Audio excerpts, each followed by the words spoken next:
Bon dia, coneix literaris. La recepta d'avui us la recomano a tots vosaltres que m'esteu veient, però sobretot als telespectadors del programa Rius de tinta de BTV. Com veieu, vaig vestida amb una gabardina i m'he deixat créixer el bigoti, com també ho fan els escriptors d'aquesta meravellosa novel·la. El Toni Sans i el Rubén Montanyà, que a part d'escriure'l també l'ha il·lustrat. L'ingredient d'avui el cuinarem com també ho fan en el supermercat Inders. Com creieu que ho fan? Doncs amb un flop. L'ingredient és un barret per estar dins de l'organització secreta d'aquesta novel·la.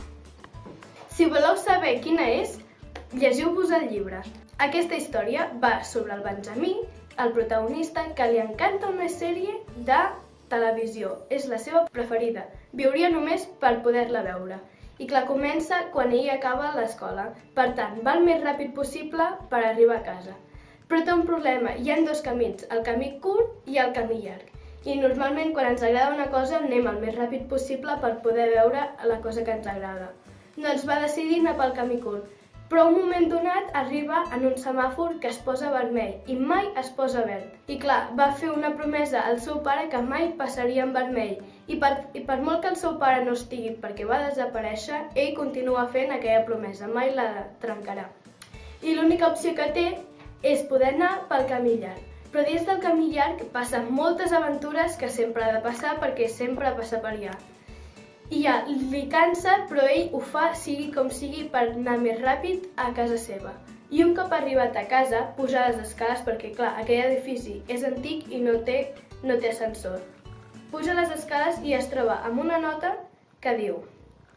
Això li diu la seva mare. Hola, Benjamí, t'has deixat les claus. Què fas que trigues tant? He hagut de sortir perquè si no em tancaran la botiga. Vés a casa de la Mr. Thompson i digue-li si et pot donar el berenar. La Mr. Thompson és la portera de l'edifici i com que són tan amics, tenen confiança. Aleshores el Benjamí va a casa i tothom pensa que miri la sèrie ja. Però el problema que té és que no hi ha tele. I això és el que més li fa ràbia perquè l'endemà tots els nens de la seva classe estan parlant d'aquest episodi de la sèrie que els ha encantat i clar, a ell també li agradaria comentar aquest episodi. I després, per culpa del semàfor, passa unes aventures molt especials que li fa estar dins de l'organització secreta d'aquesta novel·la. Recordeu, el títol és El Benjamí i el semàfor que mai no es posava verd. Els autors són el Toni Sans i el Rubén Montanyà. L'editorial Barcanova, una gran editorial. Si us agraden els meus vídeos, subscriviu-vos al canal, feu-li like i tots aquells que tingueu Instagram seguiu-me @cuinantliteratura. Fins aviat. Adeu!